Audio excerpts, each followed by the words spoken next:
आप देख रहे हैं लाइव 7। नमस्कार, लाइव 7 विशेष में आपका स्वागत है। मैं हूं ज्ञान रंजन। दोस्तों, झारखंड विधानसभा का बजट सत्र 24 फरवरी से शुरू होने वाला है, लेकिन इस बीच जो अंदरूनी सियासत चल रही है वो कुछ और ही बयां कर रही है। सवाल उठने लगा है, क्या झारखंड से कांग्रेस का सत्ता सुख जाने वाला है? दिल्ली विधानसभा चुनाव परिणाम के बाद भाजपा कह सकते हैं एक तरह से जो है वो अपर हैंड में आ चुकी है, और चूंकि भाजपा को झारखंड में जो हार मिली थी उसके बाद दिल्ली विधानसभा में जो जीत मिली है उसके बाद उसका मनोबल बढ़ा हुआ है। इस बीच जो जानकारी मिल रही है, मैंने आपको पहले भी बताया था कि मकर संक्रांति के बाद उत्तरायण की ओर सूरज जाती है तो झारखंड की राजनीति भी उत्तरायण की ओर जा सकती है। उसके संकेत मिलते हुए फिर से दिखाई दे रहे हैं। नए वर्ष में यानी चैत्र नए वर्ष में जो है सो आपको कुछ नया देखने को मिल सकता है झारखंड की सियासत में। क्या होगा झारखंड की सियासत में नया, हम आपको बताएंगे। आखिर क्यों कांग्रेस पार्टी उलबुलाई हुई है, यह भी हम आपको बताएंगे। आखिर क्या वजह हुई कि कांग्रेस आला कमान ने 23 नवंबर के बाद पिछले एक सप्ताह पहले अपने मंत्रियों विधायकों को दिल्ली तलब कर मीटिंग की, विधायकों के साथ अलग मीटिंग की, मंत्रियों के साथ अलग मीटिंग की। क्या है रणनीति कांग्रेस पार्टी की? क्या करना चाह रही है कांग्रेस पार्टी? या फिर जो नए समीकरण झारखंड में बनते हुए दिखाई दे रहे हैं, एक नया राजनीतिक रूप जो झारखंड में आने को आतुर दिखाई दे रहा है, क्या उसका आभास कांग्रेस पार्टी को पहले ही हो चुका है? ये कई सवाल खड़े हो रहे हैं। भाजपा विधायक दल के नेता का चयन नहीं हो रहा है। मुख्य सचेतक कौन होंगे विपक्ष के, इसके बारे में जानकारी नहीं है। सचेतक कौन होंगे भाजपा के, इसका पता नहीं है। कई संवैधानिक पद विपक्ष के नेता के नहीं रहने के कारण से खाली पड़ा हुआ है, और ऐसे ऐसे संवैधानिक पद जो सीधे तौर पर जनता की समस्याओं को लेकर के जाते हैं। राइट टू इंफॉर्मेशन, जो सूचना का अधिकार एक कांग्रेस पार्टी की बड़ी देन थी देश के अंदर में। झारखंड में लगभग 5 साल से सूचना का अधिकार कानून ठंडे बस्ते में पड़ा हुआ है, और इसके पीछे मुख्य वजह है नेता प्रतिपक्ष का नहीं होना। ये सारी चीजें चल रही हैं, लेकिन सबसे बड़ी बात है कि आखिर क्यों मची है कांग्रेस पार्टी के भीतर खलबली? क्या कांग्रेस पार्टी को यह आभास हो चुका है कि झारखंड की सियासत से उनका जो है सो उत्तरायण की ओर जाना निश्चित हो चुका है? क्या वो फिर से झारखंड की सियासत पर हाशिए में आ सकते हैं? जानकारी तो यह भी मिल रही है कांग्रेस पार्टी के भीतर जो प्रवासी नेताओं की तूती बोल रही है, उसको लेकर के भी जो कांग्रेस के समर्पित कार्यकर्ता हैं, कांग्रेस के समर्पित विधायक हैं, जो लगातार कांग्रेस पार्टी में रहकर काम करते आ रहे हैं, वो नाराज चल रहे हैं। क्या है इसके पीछे का गणित? सवाल ये उठ रहा है कि आखिरकार झारखंड की राजनीति में जो एक समुद्र जो होता है ना, तूफान के पहले की शांति दिखाई देती है, उस तरह की शांति बनी हुई है। इसके पीछे की रणनीति क्या है? दोस्तों, सितंबर अक्टूबर महीने में जो है बिहार विधानसभा का चुनाव होना, और उससे पहले झारखंड में एक बड़ा खेला होने का संकेत दिखाई दे रहा है। इस खेला में कहीं भी भारतीय जनता पार्टी अपना चेहरा आगे नहीं कर रही है। झारखंड मुक्ति मोर्चा के साथ क्या कुछ हो रहा है ये पता नहीं चल रहा है, लेकिन कांग्रेस पार्टी के अंदर खलबली मची हुई है। और कांग्रेस की जो खलबली है, यही खलबली ताकीद कर रही है कि आखिर झारखंड की सियासत में होना क्या है। अब देखिए ना कि मंत्रियों से बात होती है, राहुल गांधी की, मल्लिकार्जुन खड़गे की, अकेले में, तो उसमें यह कहा जाता है कि मंत्रियों के कार्यों का ऑडिट रिपोर्ट कराया जाएगा, ऑडिट कराया जाएगा। यह पहली मर्तबा हो रहा है कि किसी मंत्री का ऑडिट उसकी पार्टी के लोग कराते हों। इसके अलावा विधायकों के कार्यों का भी आकलन किया जाएगा। कार्यकर्ताओं से रायशुमारी करके मंत्रियों का कार्यकाल कैसा रहा है, मंत्री कैसे काम कर रहे हैं, इसकी जानकारी ली जाएगी। विधायकों के बारे में फीडबैक कार्यकर्ताओं से लिया जाएगा। नहीं, ये आईवास है, कार्यकर्ता से फीडबैक क्या लेना है, मंत्रियों से क्या फीडबैक लेना है, कार्यकर्ता से मंत्रियों के बारे में क्या फीडबैक लेना है, या विधायकों के बारे में क्या फीडबैक लेना है, ये सारे के सारे चीजें आईवास हो सकते हैं। लेकिन सच्चाई यह है, खलबली है, और खलबली के पीछे तूफान के पहले की शांति है जो झारखंड की सियासत में दिखाई दे रहा है। और कांग्रेस पार्टी को पता है कि भारतीय जनता पार्टी के टारगेट में झारखंड मुक्ति मोर्चा या कोई भी क्षेत्रीय दल नहीं होते। भारतीय जनता पार्टी का लक्ष्य होता है कैसे कांग्रेस पार्टी को कमजोर किया जाए। और भारतीय जनता पार्टी को विधानसभा चुनाव परिणाम आने के बाद यह समझ में आ गया है कि झारखंड में जो स्थिति बनी हुई है उसमें वो सीधे तौर पर नेतृत्व करने की स्थिति में फिलहाल अभी नहीं है, या आगे भी जो चुनाव होने वाले उसमें भी वो स्थिति बनती दिखाई नहीं दे रही है। और ये सारा रिपोर्ट पार्टी आला कमान के पास जा चुका है। हर स्तर से चुनाव परिणाम को लेकर के जो भारतीय जनता पार्टी ने रिपोर्ट तैयार करवाया उसमें एक बात ये भी आई है सामने, क्योंकि कई भाजपा के नेताओं ने इस बात को कहा है, दबे जबान ही कहा है कि जो स्थिति बनी हुई है भारतीय जनता पार्टी की, वो अगले अपने बूते अगले 10 साल तक वो सत्ता में आने की स्थिति में नहीं है। जाहिर है कि भारतीय जनता पार्टी को पता है कि जिस तरह से बिहार में बिना नीतीश की बैसाखी के वो सत्ता में नहीं आ सकती है, अब झारखंड में भी वो रूप आ गया है कि बिना हेमंत का सहारा लिए वो सत्ता में नहीं आ सकती है। और हेमंत का सहारा तभी मिलेगा जब कांग्रेस पार्टी उससे किनारे होती है सरकार से, और इसी बिंदु पर काम शुरू कर दिया गया है। हो सकता है इस कार्य में 2 महीना 4 महीने का समय लगे, लेकिन ये काम शुरू हो चुका है। और परिणाम क्या होना है ये सब कोई जानता है। ऐसा नहीं है कि झारखंड मुक्ति मोर्चा के लिए भारतीय जनता पार्टी पूरी तरह से अछूत है, वो उसके साथ नहीं जा सकती है। आपको याद होगा कि भारतीय जनता पार्टी के साथ भी झारखंड मुक्ति मोर्चा ने सरकार चलाई है अर्जुन मुंडा के नेतृत्व में,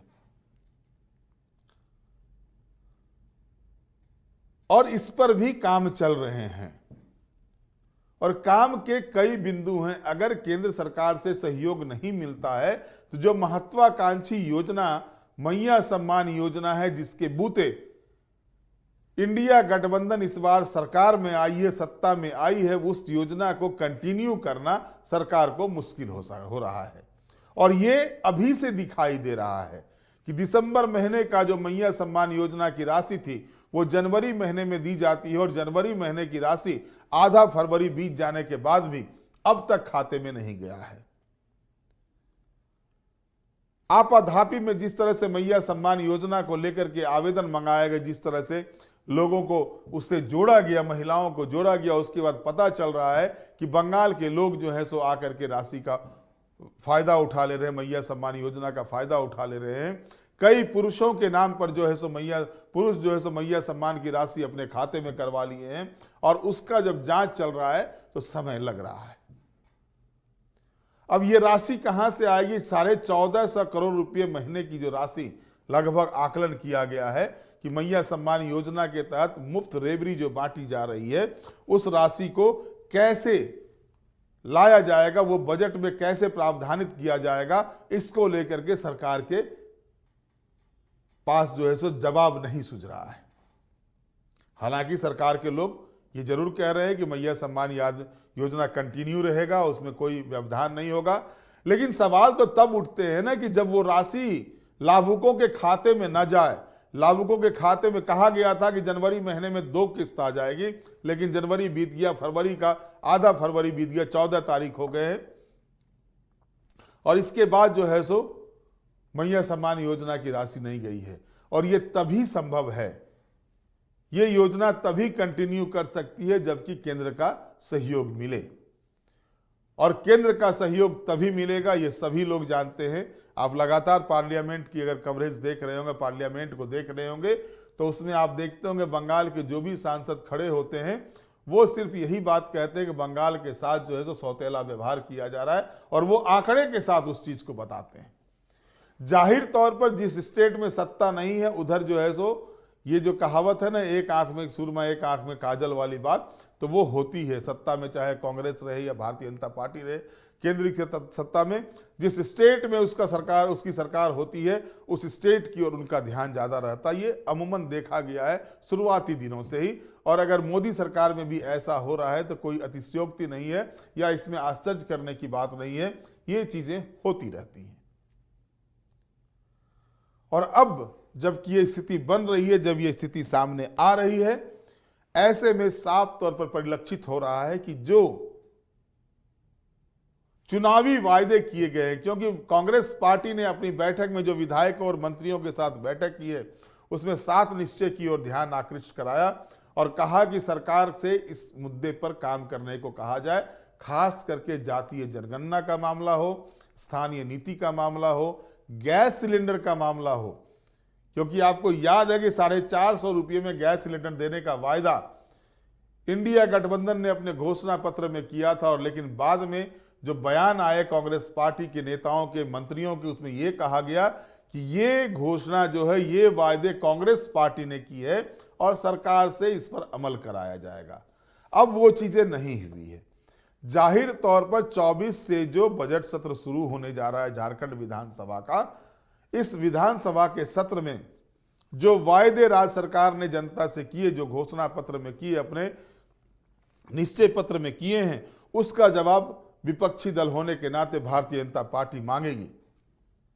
और जिस तरह से कांग्रेस पार्टी ने यह कहा है कि जब ये सवाल उठने शुरू हुए कि 450 रुपये में गैस सिलेंडर देने की जो घोषणा आपने की थी चुनाव के पहले, उस पर कोई काम नहीं हो रहा है, तो उस पर यह कहा गया कि ये कांग्रेस पार्टी का निश्चय है और कांग्रेस पार्टी इसको लेकर के सरकार से बात करेगी, लेकिन उस पर कोई एक कदम भी आगे नहीं बढ़ा गया है। और इसके अलावा अगर आप देखेंगे तो कई ऐसी चीजें हैं जिसको लेकर के सरकार जो है सो चुपचाप बैठी हुई है। आप लगातार देख रहे हैं कि जेपीएससी का जो मामला है, कल ही देखा आपने कि श्राद्ध कर्म किया जेपीएससी कार्यालय के समक्ष बैठ करके छात्र संगठन के लोगों ने, ब्रह्मभोज किया, बाल मुरवाए, 1600 से ज्यादा पद पर नियुक्तियां नहीं हो रही हैं, इसको लेकर के लगातार सवाल उठ रहे हैं, लेकिन सरकार की ओर से अब तक कोई जवाब नहीं आया है।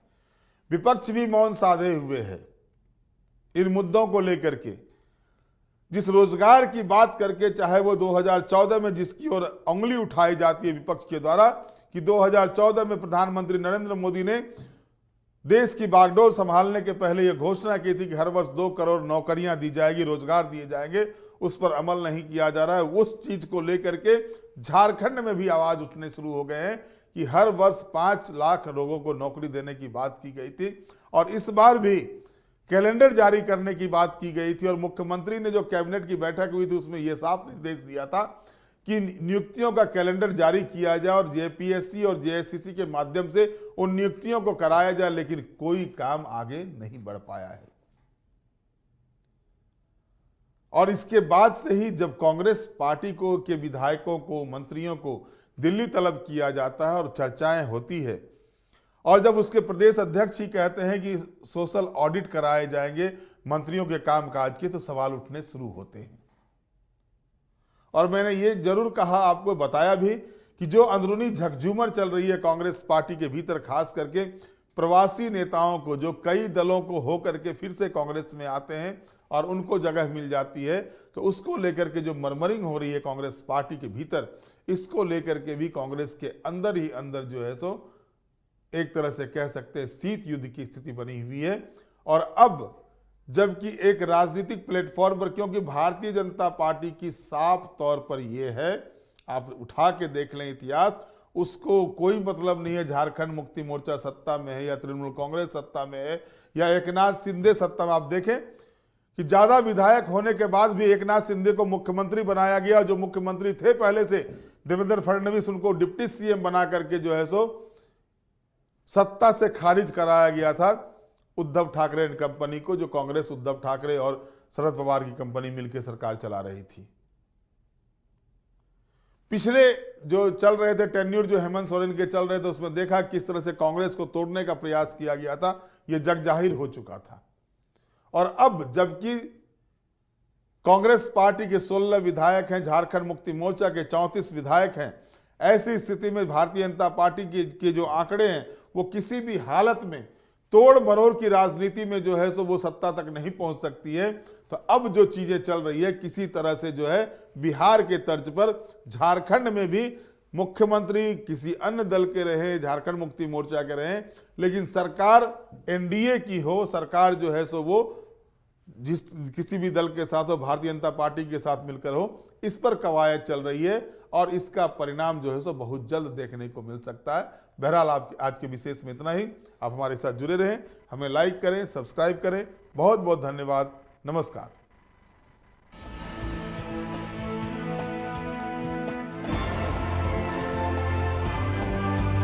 आप देख रहे हैं लाइव 7।